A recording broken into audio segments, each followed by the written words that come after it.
Hey everybody, this is Ryan McClanahan with historythroughcards.com. I hope you're all doing very well today.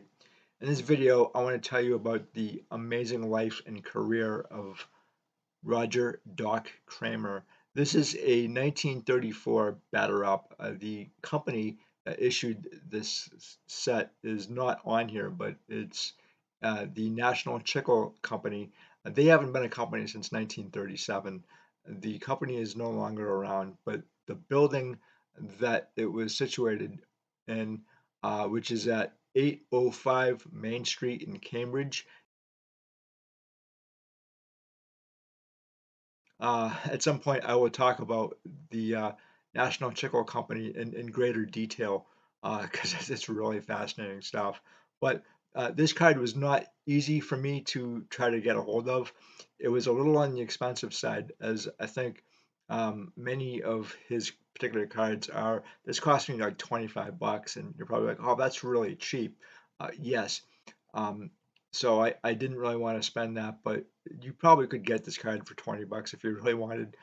Some of his cards are kind of more on the expensive side, but he's also not considered a common player either. He's a star during his career. He had a 20-year career, and he came up in 1929, and he's really kind of mostly known as a center fielder and a really decent ball player, a solid ball player. A lot of people actually think that he should be in the Hall of Fame. I'm in agreement on that, but I'm going to tell you a little bit about his career through articles, and I think you're going to find it really interesting. I do have another card of his too, by the way. It's not the card that I wanted. I wanted to try to track down a 1934 Gaudi. Uh, People consider that his rookie. I'm not entirely sure, but it is a really, really nice card, and I would love to get my hands on an autograph. Um, I'll tell you a little bit more about Doc Cramer after these articles, which I think are going to be really interesting. I think you're going to find them to be kind of a wealth of information, as I did. The other card is a 1939 play ball, and it lists his birth date as July 22nd, 1906. In fact, what a lot of companies used to do is fudge the actual birth date itself, give these guys either a couple of years, and I think he was born in like 1904, so not 1906. But I'll get into these articles. You're gonna find them really interesting, and I'll talk to you afterwards. This is from the Tampa Bay Times, Tampa, Florida, June 11th, 1942. Doc Cramer passes 2,000 hit mark in major leagues by Judson Bailey. Step by step, the present stars of the major leagues are finding their way into the hallowed company of baseball's old-time, all-time standouts. The latest to earn a place on the preeminent honor roll of the game is Roger Doc Cramer, the Detroit Tigers outfielder who made 3 hits against the New York Yankees yesterday to lift his lifetime total to 2001, a level that has only been reached by 7 other players still active in the major leagues. Dick Bartell of the New York Giants entered the 2,000 hit class in April, and Mel Ott, Paul and Lloyd Wainer, Jimmy Fox, Joe Cronin, and Charlie Gehringer already were there. Joe Medwick and Billy Herman of Brooklyn have a good chance of qualifying near the end of the season. Kramer's achievement in his 14th year in the American League called attention to Paul Big Poison Wainer, who in his 17th season needs only 5 hits to total 3,000, including Cramer. Just 77 batters in the history of the major leagues have passed 2,000 hits, but only 6 have reached Wainer's goal. Everyone that made it now is memorialized in baseball's Hall of Fame in Cooperstown. Ty Cobb, Tris Speaker, Honus Wagner, Eddie Collins, Nap Lajoie, and Cap Anson. The 3 hits by Cramer were important individually, but they had nothing to do with the Tigers beating the world champions 4-1. The blows that counted in that battle were a homer in the 5th by Jim Bloodworth and another by Ned Harris with 2 on in the 11th. It was the first time this year that the Yankees had been beaten in extra innings, but the overtime was not entirely wasted by New York in this game. Joe Gordon got an added turn at bat and with 2 outs in the last of the 11th singled to extend his hitting streak to 27 consecutive games. Paul Wainer notched his 2,995th hit last night, but his Boston mates collected only 3 others off Rip Sewell, who pitched the Pittsburgh Pirates to a 3-0 shutout over the Braves. It was the sixth straight win in the longest streak of the season for the Bucks and the ninth straight setback for the Braves. Sewell drove in two of the runs by singling with the bases loaded. In another night contest, the New York Giants climbed into a third-place tie in the National League with Cincinnati by beating the Reds 6-1, their fifth straight victory over the Redlegs. Johnny Mize and Harry the Horse Danning led the 9-hit attack on 3 Cincinnati hurlers, driving in 2 runs each. Mize had 3 hits and 4 times at bat, including a pair of doubles. Big Bill Lee acquired his 8th victory of the season as the Chicago Cubs rallied for 5 runs in the 7th inning to beat the Phils 5-2. The Cubs were held to 4 hits, but made all of them in the big rally. John Prajani's victory vanished along with his vision of a no-hitter. Weather kept the Brooklyn Dodgers idle at St. Louis again. The Boston Red Sox reinforced their hold on second place in the American League by trimming the St. Louis Browns 10-3. All the losers' runs off Tex Houston came on a homer by Mike Chartak. Dom DiMaggio and Bill Conroy homered for the Sox. The Chicago White Sox made the Philadelphia Athletics exchange places in the cellar by beating the A's 4-1.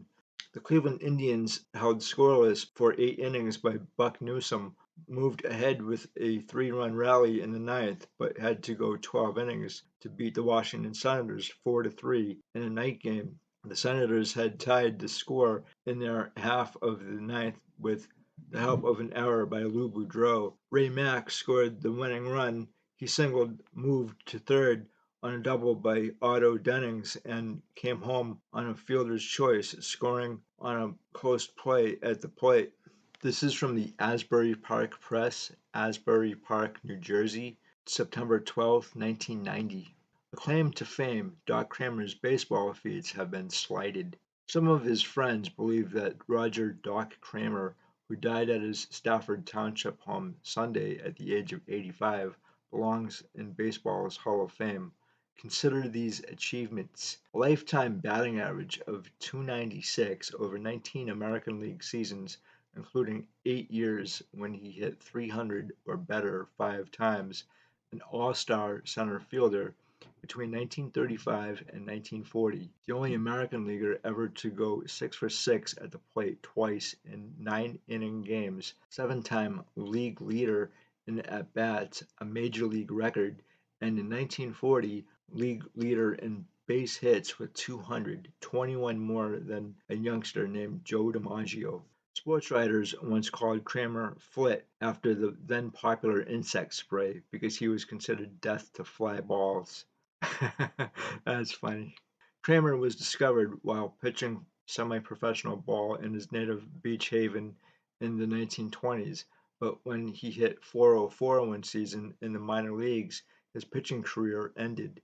His rookie year was 1929, and he eventually played for 4 teams: the Boston Red Sox, Philadelphia Athletics, Washington Senators, and Detroit Tigers. He appeared in 2 World Series, in 1931 with the Athletics and in 1945 with the Tigers. In 9 series games, he hit .387, driving in 6 runs and scoring 7. Cramer, usually a leadoff hitter, took 9,140 official at-bats and rapped out 2,705 hits. 2,163 of them were singles, and just 37 were home runs. Perhaps it's that lack of the long ball that hurts his bid to enter Cooperstown. Cramer was not bitter, though he gained a measure of recognition closer to home. A street in Stafford Township was named Doc Cramer Boulevard in his honor in 1983, and in 1986 he won the New Jersey Sportswriters Association Hall of Fame award. He returned to Ocean County after his baseball career ended and went to work as a carpenter in a family business. He also built up a reputation for being considerate and caring of others. From the little leaguers he would never disappoint when they asked for an autograph to coworkers who couldn't say enough about his gentlemanly attributes. He played baseball too soon to grow rich at it. He once said his top salary was about $18,000. Perhaps Cooperstown will never beckon, but in his day Doc Cramer was a star. The numbers left behind prove it. So what the article doesn't mention is that Doc Cramer actually passed away in the kitchen signing autographs for fans.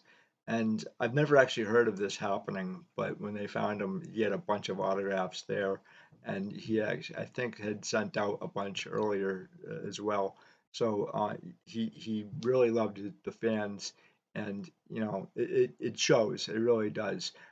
I wish that Doc Cramer would get in the Hall of Fame, or at least get on the ballot and see what the voters have to say. I think he is very well deserving. He was actually Connie Mack's favorite ball player, in at least one of them. Connie Mack really loved Doc Cramer. It was, I think, really kind of difficult for Connie Mack to actually trade Doc Cramer to the Red Sox. And what a lot of people don't really realize is that Connie Mack, he had one of the highest payrolls in the American League. He had Al Simmons, who was actually one of the highest paid players in the league, and he had Jimmy Fox and Lefty Grove and Mickey Cochran, and those guys made up the bulk of what he was paying, and it was just too much because again, Connie Mack was an owner who didn't have any other form of income, unlike say Jacob Rupert with his Rupert beer. A lot of the owners actually had other sources of income, but not Connie Mack. So, you know, Doc Cramer was one of the last from that group to leave in 19, I think it was 1939 or so, and he was the center fielder. And by the time Dom DiMaggio got on the Red Sox in say 1940, and so all three of those guys, Ted Williams, Doc Cramer, and Dom DiMaggio, their center field was a 300 batting average center field. But Cramer, he kind of saw the writing on the wall that his time when the Red Sox was out because of Dom DiMaggio, and so he was traded to the Detroit Tigers, and he made it into the 1945 World Series.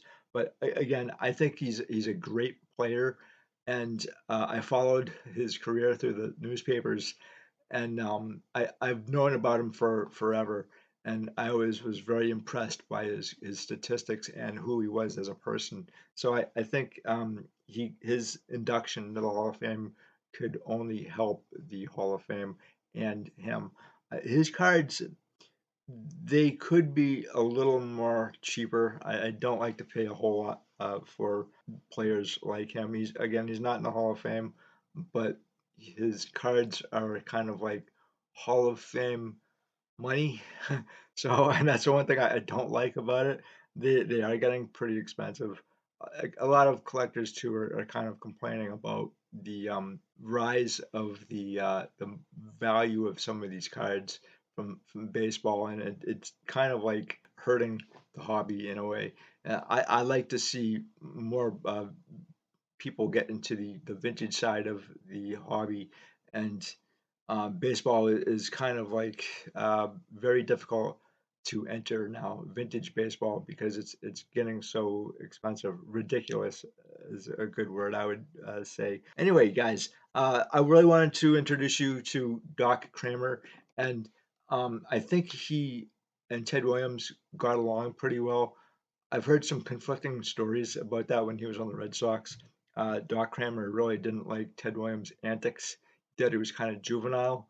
But at the same time, I think Ted Williams really looked up to Doc Cramer, And the funny thing about Ted Williams as a outfielder, he was not good. He really wasn't. I think it's because he had his head in the clouds half the time, from what I've heard. And then I could talk about Ted Williams all day, but Ted Williams is not really a good fielder, unlike, say, Dom DiMaggio or Doc Cramer here. Everything I've heard about Doc Cramer over the years is that he's a stellar ball player and a great human being from really everybody I've talked to about him. But I would love to hear what you guys have to say about Doc Cramer, his career, if you think he belongs in the Hall of Fame, or if you have any of his cards, or which ones are your favorites. For me personally, his 1934 Gaudi is really great. I enjoy that card, although I don't have it. Maybe someday I will. But I also really like this card. And these cards actually come in, I guess, like, well, four different flavors, if you will. They come in this color, and then a sepia tone, and then a purple or a magenta, and a blue, I believe. So that's four different colors, and not every card has um, a color associated with it. So it's a little confusing. And then obviously that last series is pretty difficult. But again, if you guys have any of these cards, and if you have any favorite players in them, I'd love to hear what you guys have in your collection as always. And so, guys, thank you so much for stopping by. I greatly appreciate it, and I will talk to you later. Have a good one. Bye.